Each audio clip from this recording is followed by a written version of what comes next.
नमस्कार दोस्तों, smile study में आपका स्वागत है। आज का टॉपिक है BHIC 131 भारत का इतिहास प्राचीन काल से लेकर लगभग 300 ईस्वी पूर्व तक। ये चैप्टर नंबर 5 है हमारा, हड़प्पा सभ्यता।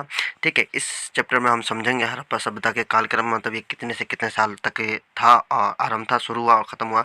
इसके भौगोलिक विस्तार के बारे में समझेंगे तथा हार्स और इसका विघटन, मतलब हड़प्पा सभ्यता का विनाश कैसे हुआ और इसके नुकसान कैसे हो गए, ये कैसे ख़त्म हो गए। ठीक है, और हाँ, इस चैप्टर के अंत में 2 महत्वपूर्ण प्रश्न हैं जो एग्जाम में कई बार पूछे गए हैं। सो प्लीज़ पूरे वीडियो को अंत तक जरूर देखें और चैनल पर नए हो तो चैनल को सब्सक्राइब कर ले और ज़्यादा से ज़्यादा लोगों पर शेयर कर दे। हड़प्पा सभ्यता के बारे में समझने के लिए आपको हम पिछले भी चैप्टर में आपको मैं बता चुका हूँ कि किसी भी इतिहास को समझने के लिए एक स्केल बनाया गया है, एक आधार बनाया गया है, उस समय का आधार बनाया कि किस समय पे कौन से इतिहास पढ़ाया गया। लास्ट चैप्टर में, चैप्टर नंबर 4 में आपको हमने प्राग इतिहास के बारे में पूरा कंप्लीट करा चुके हैं। आज का टॉपिक जो है हमारा आदि इतिहास में आ जाता है। हड़प्पा सभ्यता जो है हमारा आदि इतिहास में आ जाता है। ठीक है, इसमें आदि इतिहास में हमें क्या क्या मिलता है, इसमें हमें एक सबसे पहले तो हमें लिखित स्रोत मिलते हैं। आदि इतिहास के बारे में हमें कैसे पता चलता है कि लिखित स्रोत है, लेकिन बट ये पढ़ा नहीं गया।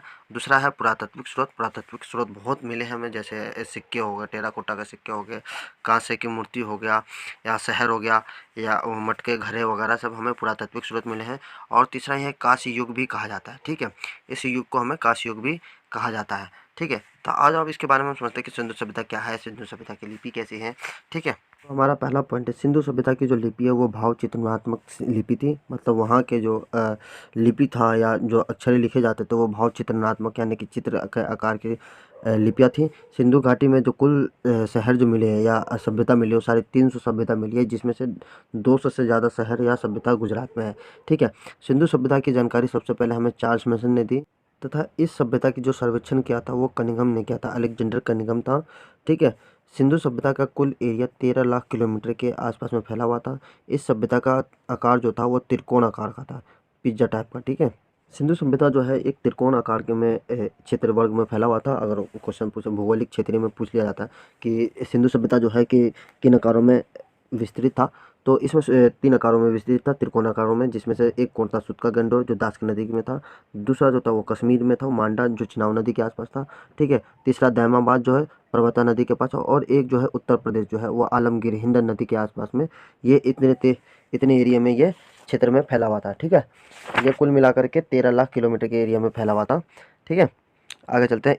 इस चीज़ को समझने के लिए, याद करने के लिए ये ट्रिक है सबसे बेहतरीन, सम प्लस ऐड। ठीक है, इसको हमें याद करने के लिए सम प्लस ऐड, जिस तरह से एक सम का मतलब होता था से सुतका गंडोर, म से मांडा, आ से आलमगीर, द से दैमाबाद। ठीक है, ठीक है, इसी तरह से अगर हम कहें कि भाई एरिया का तो पता चल गया, अब नदी के बारे में कैसा पता चलेगा, तो नदी के बारे में पता करने के लिए हमें, जैसे डच है पर भारत में नहीं, तो इसे हम कर देते हैं डच से।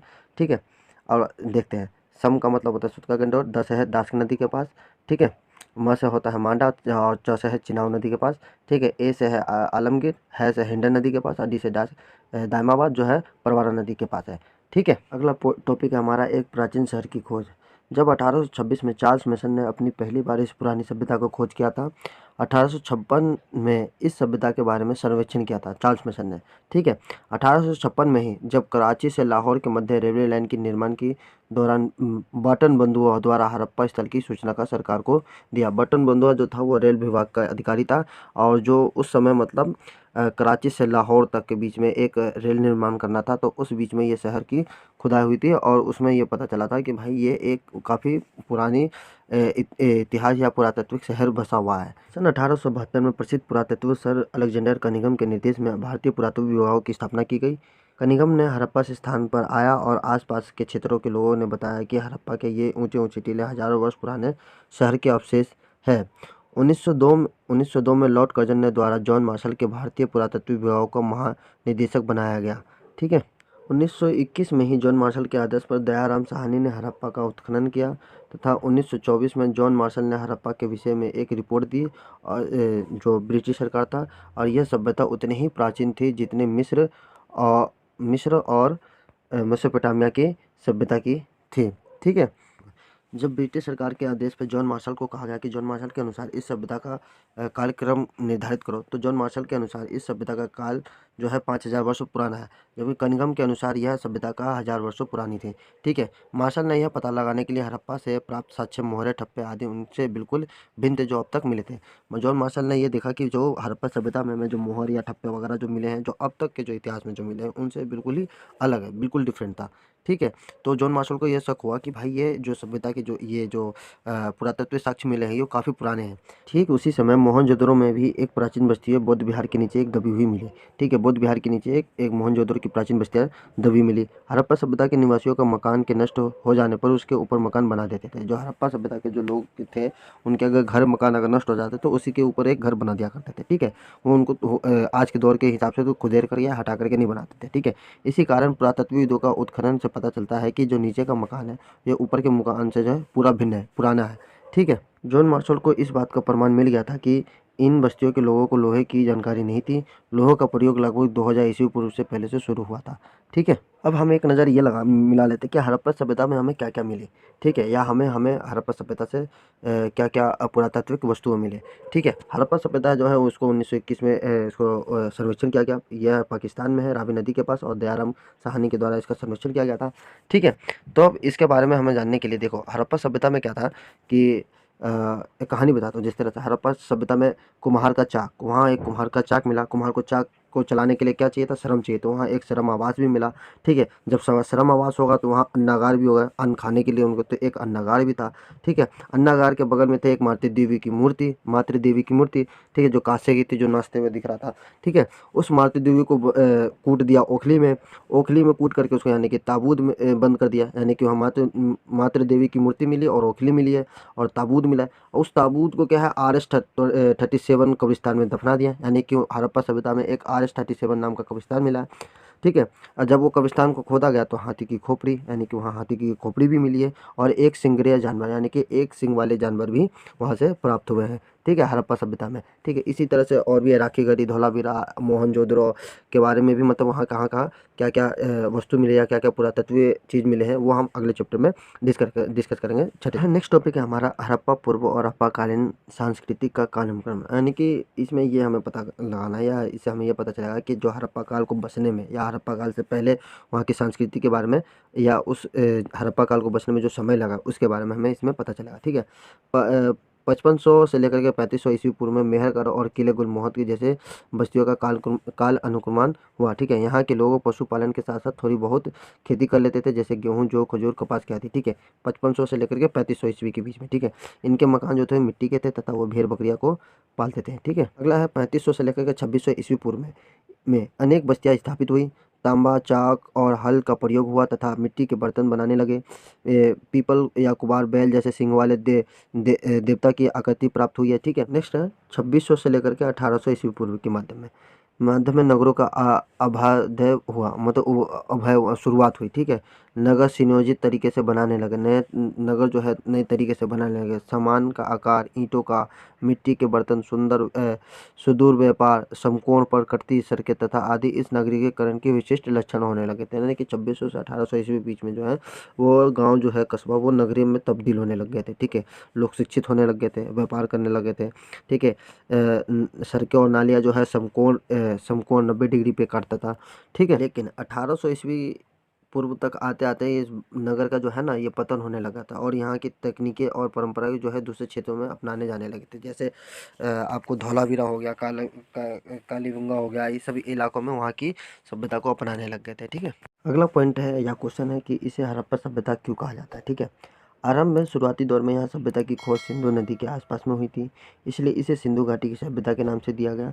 ठीक है, पुरातत्व इसे हड़प्पा की सभ्यता इसलिए कहते हैं क्योंकि पुरातत्व विज्ञान में यह परंपरा है कि जब किसी भी प्राचीन संस्कृति को वर्णन करना होता है तो उसे स्थान के आधुनिक नाम पर उस संस्कृति का नाम रखा जाता है। ठीक है, जहाँ उसके अस्तित्व का पहली बार पता चलता है। ठीक है, अगला टॉपिक है पूर्ववर्ती इतिहास। ठीक है, हड़प्पा सभ्यता से तात्पर्य हजारों गांव तथा उन कस्बों से है जो लगभग 3000 ईस्वी पूर्व से रूप से विकसित हो चुकी थी। एक विशाल भौगोलिक क्षेत्र में अंतर्गत इन शहरों और गांवों में आपसी संबंध थे। इन्हीं भौगोलिक स्थलों में आमतौर पर पंजाब, गुजरात, राजस्थान और पाकिस्तान के कुछ भाग आते थे। ठीक है। हड़प्पा में रहने वाले लोग द्वारा छोड़े गए अवशेषों का अध्ययन करते थे और हमें शहरों के उद्भव की जानकारी मिल सकती थी। ठीक है। कुछ प्रमाणों से यह साबित होता है कि हड़प्पा के पूर्वज गांवों और छोटे छोटे कस्बों में रहते थे और पशुपालन, पशुचरण और व्यापार इनका पेशा था। ठीक है। अगला टॉपिक है भौगोलिक विशेषताएं। हड़प्पा सभ्यता के जो है प्रमुख क्षेत्र वर्तमान में पाकिस्तान तथा उत्तर पश्चिम भारत के अंतर्गत आते हैं। ठीक है। इन्हीं क्षेत्रों का मौसम जो है शुष्क तथा वर्षा कम होती थी। पंजाब और सिंधु नदी के कचहरी मैदान में क्षेत्र थे। वहीं पे तथा बलूचिस्तान क्षेत्र की जो विशेषता थी वह दुर्गम थी और चट्टानी पहाड़ी क्षेत्र थे। इसी में एक खैबर हो गया, गोमल, बोलन जैसे क्षेत्र थे जो एक व्यापारियों, योद्धाओं और एवं अन्य लोगों के लिए आवागमन का मार्ग था इस रास्ते। ठीक है। विद्वानों द्वारा यह संभावना जताई गई कि हड़प्पा सभ्यता की जलवायु तथा ईरान और इराक सीमांत प्रदेश की जलवायु समान थी। ठीक है। ईरान और इराक की जो जलवायु थी उस समय समान थी। इन क्षेत्रों में जो है कृषि समुदायों का उदय लगभग एक ही काल में हुआ। मतलब उन क्षेत्र में जो हड़प्पा क्षेत्र में जो कृषि का उद्भव जो हुआ एक ही समय काल में शुरू होना चालू हो गया। नेक्स्ट पॉइंट है हमारा कृषि की शुरुआत और बसे हुए गांव। ठीक है। इसके कुछ पॉइंट है। कृषि के सबसे प्राचीन प्रमाण मेहरगढ़ से प्राप्त था जो सुलेमान और गिरदर पहाड़ियों के बीच में आता है। ठीक है। मेहरगढ़ एक ऐसा क्षेत्र है जहाँ पे आपको तीनों काल के जो है पाषाण काल, नवपाषाण काल या आदि ऐतिहासिक या सामाजिक क्षेत्र जो है हो गया, ऐतिहासिक के हो गया, प्राग ऐतिहासिक के, तीनों के आपको वहाँ के सांस्कृतिक प्रमाण मिल जाते हैं। ठीक है। यह 5वीं सहस्त्राब्दी में आबाद हुआ था। ठीक है। यहाँ के लोग गेहूँ, जौ और खजूर की खेती करते थे। यहाँ के लोग कच्चे मकान में रहते थे। ठीक है। 3वीं सहस्त्राब्दी में अफगानिस्तान और बलूचिस्तान के क्षेत्रों में बहुत सारे छोटे बड़े गांव बसे। यहाँ 2 महत्वपूर्ण गांव थे, किले गुल मोहम्मद और मुंडी गागा। यहाँ के किसानों ने उपजाऊ मैदान का प्रयोग किया करते थे। ठीक है। इन्होंने सिंधु की बाढ़ पर भी नियंत्रण करना सीख लिया था। ठीक। इसी काल में अस्थायी बस्तियों और खानाबदोश की समुदायों की साक्ष्य मिलता है। नेक्स्ट पॉइंट है हमारा आरंभिक हड़प्पा काल। ठीक है। इस टॉपिक में हम समझेंगे जो हड़प्पा काल की जो शुरुआती दौर है। ठीक है। जिस समय में हड़प्पा काल का उदय हुआ, शुरू हुआ, जिस तरह से गांव बसना चालू हुआ, गांव से धीरे धीरे कस्बा, कस्बा से लेकर शहर के रूप में जिस तरह से बसना चालू हुआ, तो हम शुरुआत करेंगे हड़प्पा काल से। ठीक है। जो है शुरुआती हड़प्पा काल, सिर्फ हड़प्पा काल ही नहीं है, ऐसे कई मतलब जगह है। जैसे आपको बता दूं, कोयटा घाटी हो गया, दक्षिणी अफगानिस्तान हो गया, मध्य दक्षिण बलूचिस्तान हो गया, सिंध के प्रांत हो गए, कई ऐसे जो है जगह है, जो शहर है, जो मतलब शुरुआती दौर से उत्पन्न हुए, मतलब वो आरंभिक हुए थे। वहाँ क्या क्या चीज़ें, महत्वपूर्ण चीज़ मिली थी। ठीक है। इसके बारे में हम समझेंगे। ठीक है। तो इसका एक पॉइंट है, आरंभिक हड़प्पा काल को बहुत से इतिहासकारों ने हड़प्पा काल माना, क्योंकि इनको हड़प्पा काल इसलिए माना है क्योंकि जो है ज़्यादातर जो हड़प्पा काल की जो शुरुआती दौर की जो वस्तुएं मिली है, यानी कि जो हड़प्पा काल के जो एक तरह से एक एग्जांपल की तरफ से देखो, अगर किसी क्षेत्र में अगर शहर बसाना, तो उस जगह के पहले क्या गांव बसता है, धीरे धीरे वो कस्बा बस जाता है, फिर एक मोहल्ला टाइप का बन जाता है, फिर वो शहर में डेवलप होने लगता है। तो उसी तरह से जो है हमें सबसे ज़्यादा जो है पुरातत्व जो साक्ष्य मिले हुआ वो हड़प्पा काल से मिले थे। इसलिए जो है ज़्यादातर आरंभिक काल में जो शुरुआती में इतिहासकारों जो है वो हड़प्पा काल को मानता है, क्योंकि उनके अनुसार यहाँ हड़प्पा सभ्यता के निर्माण का युग था, क्योंकि इनके जो पुरातत्व के अनुसार ये जो है हड़प्पा का जो है निर्माण का युग था। ठीक है। अगला पॉइंट है हमारा दक्षिणी अफगानिस्तान। ठीक है। दक्षिणी अफगानिस्तान ये भी मतलब शुरू शुरू में बहुत तेज़ी से विस्तार हुआ था। यहाँ के सबसे प्रमुख स्थल जो है मुंडिका है, ध्यान रखना। ठीक है। यहाँ जो ज़्यादातर लोग जो होते थे खाना बदोश थे। खाना बदोश तो इसमें जानते होंगे, क्योंकि मैंने खाना बदोश के बारे में चौथे चैप्टर में बिल्कुल डिटेल से बताया था। ठीक है। खाना बदोश वो जो है खाना बदोश के निवास के कारण यहाँ की आबादी घनी हो गई थी और यहाँ नगर के रूप में विकसित होने लग गए थे। ठीक है। खाना बदोश उन्हें कहते हैं जो खाद्य संग्रह करते हैं, उन्हें खाना बदोश कहते हैं। ठीक है। अगला पॉइंट है हमारा कोयटा घाटी। ठीक है। कोयटा घाटी जो है, कोयटा घाटी का जो है दम्भ साधन स्थल से पुरातत्व के साक्ष्य पाए गए, जो साधता स्थल है कि इनका कोयटा घाटी में। ठीक है। यहाँ जो पुरातत्व स्थल जैसे पाए गए, जैसे ईंट से बने बड़े प्रमुख घर, बड़े से बड़े।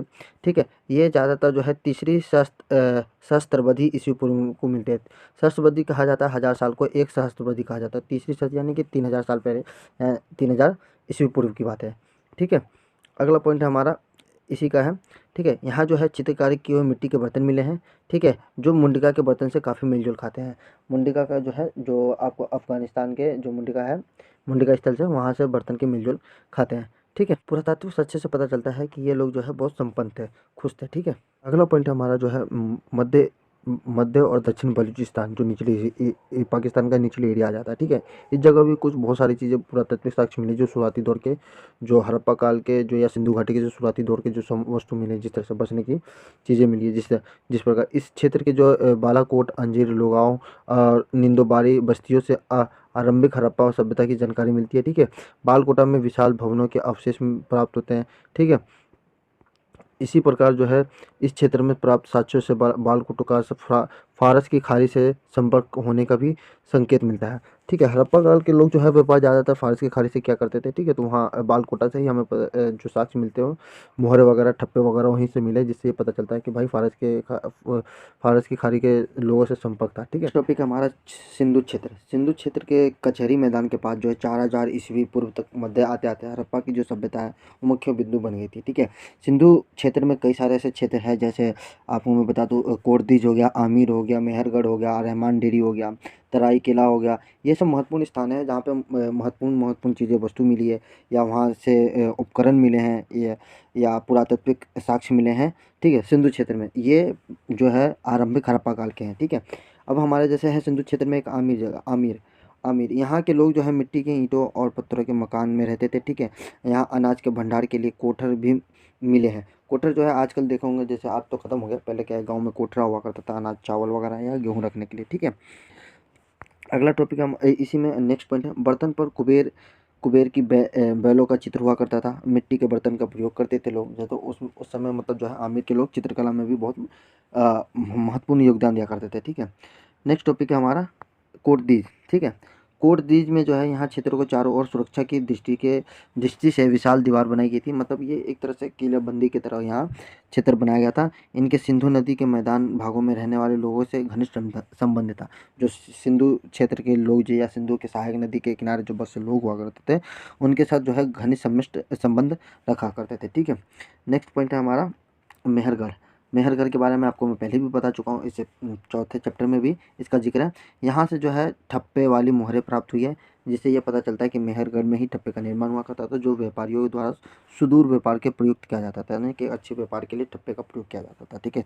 जो मोहर हुआ करते थे। ठीक है। अगला पॉइंट है हमारा रहमान डेरी।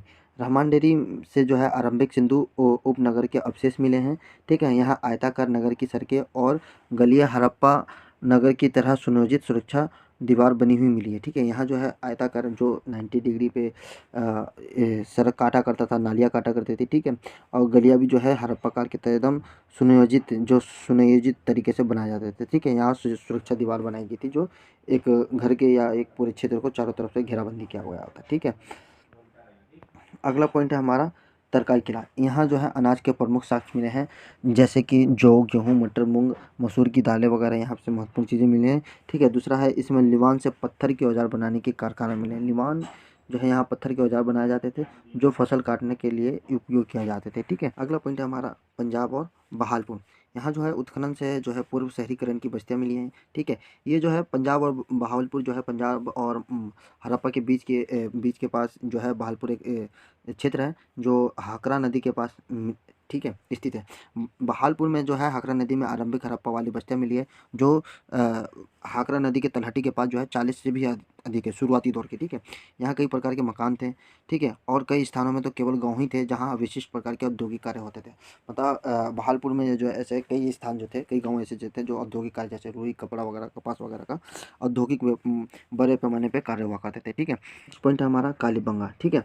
यह स्थान जो है भारत के राजस्थान में स्थित है। ये यहाँ भी जो है आपको जो हड़प्पा काल के शुरुआती पुरातात्विक साक्ष्य मिल जाते हैं। ठीक है। यहाँ जो है कच्ची ईंटों का प्रयोग किया करते थे। इस स्थान की सबसे बड़ी विशेषता यह थी कि यहाँ जो है प्रत्येक घरों में कुएं मिलते थे। ठीक है। यहाँ जो है कृषि योग्य सामग्री मिली है, जैसे कि लकड़ी के हल, कुदाल और फावड़े। और एक चीज़ और, कालीबंगा में जो है जुते हुए खेत मिले हैं। ठीक है। और कुदाल वगैरह जो मिले हैं, ठीक है। कालीबंगा के बारे में हम जो है चैप्टर 6 में जो है विस्तार से पढ़ेंगे। ठीक है। अगला पॉइंट है हमारा हड़प्पा का ह्रास। ठीक है। इस पॉइंट में हम पढ़ेंगे कि हड़प्पा सभ्यता का पतन कैसे हो गया, ये वो खत्म कैसे हो गया। ठीक है। तो हड़प्पा सभ्यता के जो है पतन के दो कारण निकाले जाते हैं। एक जो है पुरातात्विक साक्ष्य द्वारा, जो कि यहाँ जो महत्वपूर्ण बिंदुओं के द्वारा मैं समझाऊंगा। ठीक है। एक होता है आकस्मिक ह्रास सिद्धांत, जो मतलब विद्वानों ने आकस्मिक ऐसे ही अपनी तरफ से जो है उन्होंने सिद्धांत दिए कि हड़प्पा इस तरह से नष्ट हो गया। ठीक है। संभावना जताई है। ठीक है। तो जो हड़प्पा के पुरातात्विक साक्ष्य मिले, जिससे ये पता चलता है कि हड़प्पा सभ्यता कैसे विलुप्त हो गया। ठीक है। तो इसमें जो है पुरातात्विक साक्ष्यों से जो पता चलता है कि मोहनजोदड़ो के विशाल स्नानागार के जो अनेक मार्ग जो है वो अवरुद्ध हो गए थे। जो सबसे बड़ा स्नानागार था मोहनजोदड़ो में, उसके जो विशाल स्नानागार के जो मार्ग थे, जो जहाँ से जल आया करते थे, वो मार्ग जो है बंद हो चुके थे। ठीक है। बाद में इसके और अन्य भंडारों का भी उपयोग पूर्ण रूप से समाप्त हो गया था। कहा जाता है कि मतलब जो वहाँ जो है पूरे लोगों के लिए पूर्ति के लिए जो है पारिस्थितिक तंत्र जो है महत्वपूर्ण चीज़ें जो है वो कम हो गई थी। इसके कारण जो है अनाज भंडार भी कम हो गया था। ठीक है। इसी समय जो है मोहनजोदड़ो में मीन मूर्तियाँ, मन के चूड़ियाँ इत्यादि अन्य संसाधनों में भी कमी देखने लगी थी।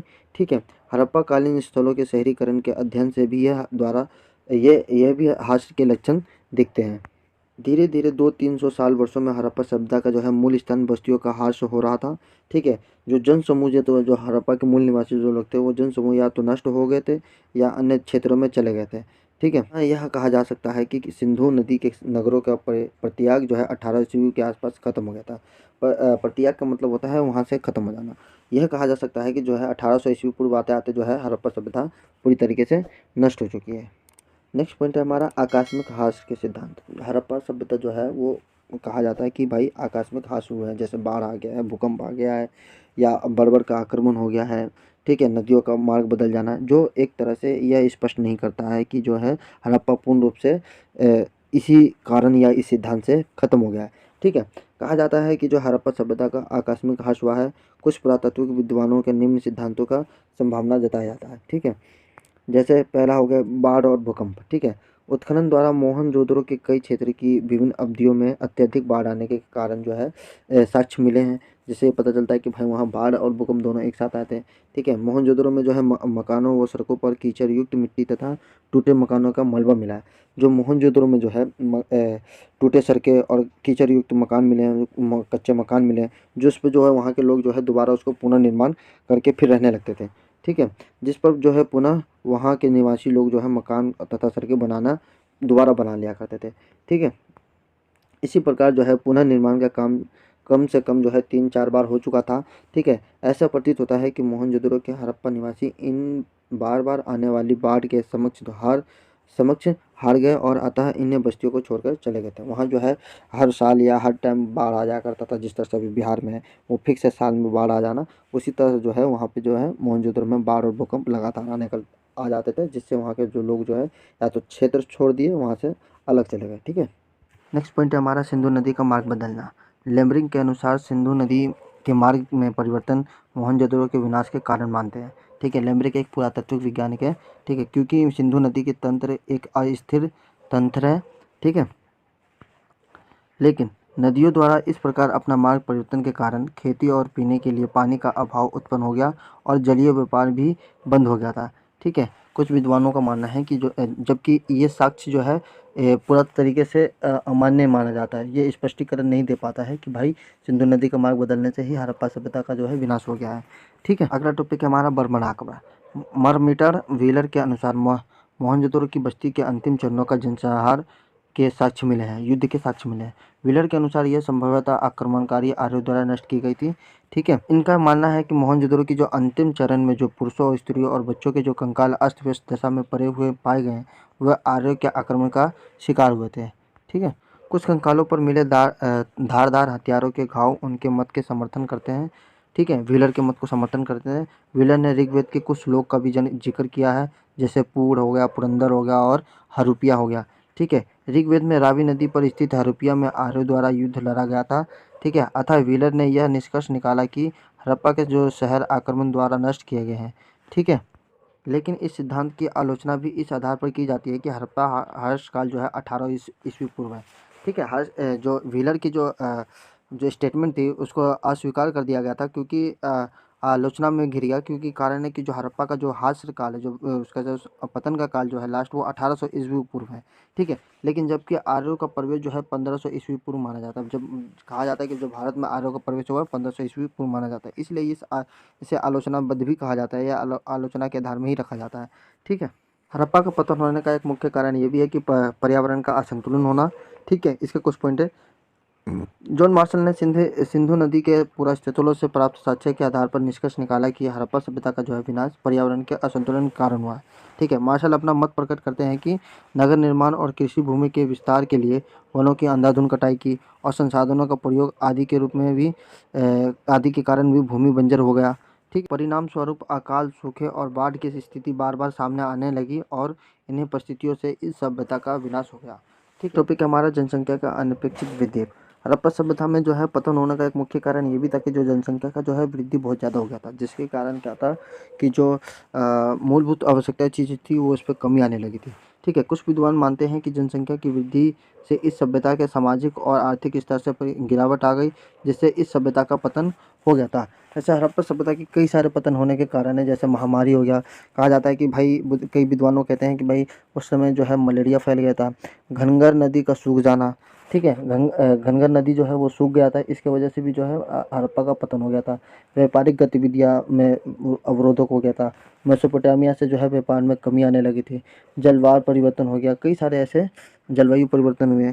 ठीक है, अगला टॉपिक है हमारा परंपरावाद में भी जीवित रहा। ठीक है, हड़प्पा सभ्यता पतन होने के बाद भी ये वहाँ की परंपरा कैसे जीवित रही। 1960 के दशक में अंतिम चरण में जो मलिक और पोशल जैसे विद्वानों के हड़प्पा परंपरा के नियंत्रण के लिए विभिन्न पहलुओं का अध्ययन किया। जब हड़प्पा समाप्त हुआ, किंतु कई वस्तुओं की शैली अभी भी समान रही है। ठीक है, जब हड़प्पा वासी जब वहाँ से भागे, हड़प्पा अपने शहर को छोड़ करके, अपने नगर को छोड़ करके दूसरी जगह पे जाके बसे, तो वहाँ पे वो जाहिर सी बात है वो अपनी संस्कृति तो भूल नहीं सकते, या अपनी परंपरा को तो भूलेंगे नहीं, तो जाहिर सी बात है वो अपनी परंपरा को नियंत्रण बना के रखेंगे।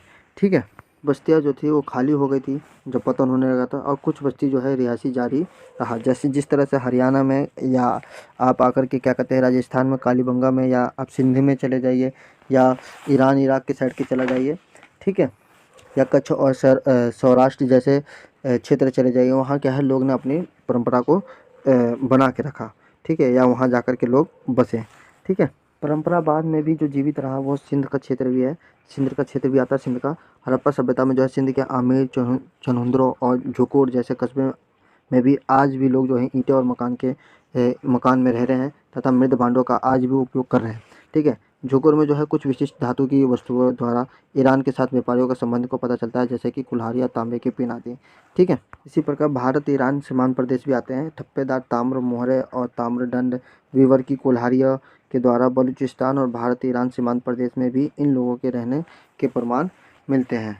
ठीक है, पंजाब हरियाणा और राजस्थान। पंजाब हरियाणा और राजस्थान में भी ऐसे अनेक बस्तियां पाई गई हैं जिसमें लोग पुराने तरीके से ही रह रहे हैं। स्थानीय मृदमान और परंपरा में परिवर्तन आया है, लेकिन जिसमें हड़प्पा कालीन की मृदमान परंपरा का स्थान ले लिया है। अतः पंजाब और हरियाणा और राजस्थान की जो ग्राम संस्कृतियाँ परिवर्तित हड़प्पा परंपरा से संबंधित है। अगला टॉपिक है हमारा कच्छ और सौराष्ट्र में जो है परंपरागत यहाँ भी हड़प्पा की सभ्यता जीवित रही है। जैसे कच्छ और सौराष्ट्र के रंगपुरा और सोमनाथ के क्षेत्र में हड़प्पा कालीन नगर चरण के अंत के प्रमाण मिले हैं। जो सबसे लास्ट चरण था जो संरक्षण का, उसका कच्छ और सौराष्ट्र में मिले हैं, गुजरात में। ठीक है, इसी प्रकार क्या है कि जो है इसके कुछ पॉइंट है। नगर चरण में जो भी हड़प्पा कालीन मृदबान परंपरा स्थानीय मृदबान परंपरा के साथ अस्तित्व में रहा। जो मतलब वहाँ की जो स्थानीय परंपरा जो थी मृदबान की, वो क्या हो गया था कि हड़प्पा कालीन से मृदबान के परंपरा से मिल गया था। ठीक है, ये मृदबान जो है चमकीले लाल भांड कहलाते थे। हड़प्पा के विकसित जो चरण में जो है गुजरात में 13 बस्तियाँ थी। जब मतलब हड़प्पा जब फैल रहा था, अपने फैल रहा था, अपना विस्तार कर रहा था, तो उस समय जो है गुजरात में 13 बस्तियाँ थी, जो परिवर्तित हो चरण में 200 से अधिक हो गया। जो मतलब 2100 पूर्व तक आते आते यहाँ के जो है हर गुजरात में 200 से अधिक बस्तियाँ यहाँ पे पाई गई है। ठीक है, अगला टॉपिक है हड़प्पा सभ्यता के अवशेष। जो मतलब हड़प्पा सभ्यता के जो अवशेष जो निकले हैं मोटा मोटी, उसके बारे में हम चर्चा कर लेते हैं। जैसे भगवान पशुपति शिव की मूर्ति मिली है, माता देवी की मूर्ति मिली है, वो लिंग की पूजा उपासना संभवतः हड़प्पा परंपरा से ही ली गई है। ठीक है, कालीबंगा और लोथल में जो है अग्नि पूजा तथा बलि का महत्वपूर्ण साक्ष्य यहाँ संकेत देता है कि आर्यों ने संभवत है कि पूजा परंपरा जो है हड़प्पा के पुरोहित वर्गों से ही सीखा है। जो आर्य में जो पूजा या कर्मकांड के जो विधि है वो संभवत ये कहा जाता है कि जो ये हड़प्पा के पुरोहित के वर्ग से ही सीखा गया है। ठीक है। इसके अतिरिक्त मकानों के मानचित्र, जल आपूर्ति, निकासी तथा स्नान व्यवस्था पर भी हड़प्पा सभ्यता की छाप नज़र आती है। मोटा मोटी तौर पे देखा जाए तो भाई वहाँ क्या है, मानचित्र बनाई गई थी मकान बनाने के लिए। ठीक है। स्नान घर मिले हैं। ठीक है। जल आपूर्ति के लिए जो है या जल निकासी के लिए नाले बने गए हैं। ठीक है। कई ऐसे बस्ती थी जहाँ पे मतलब घरों में कुएं मिले हैं।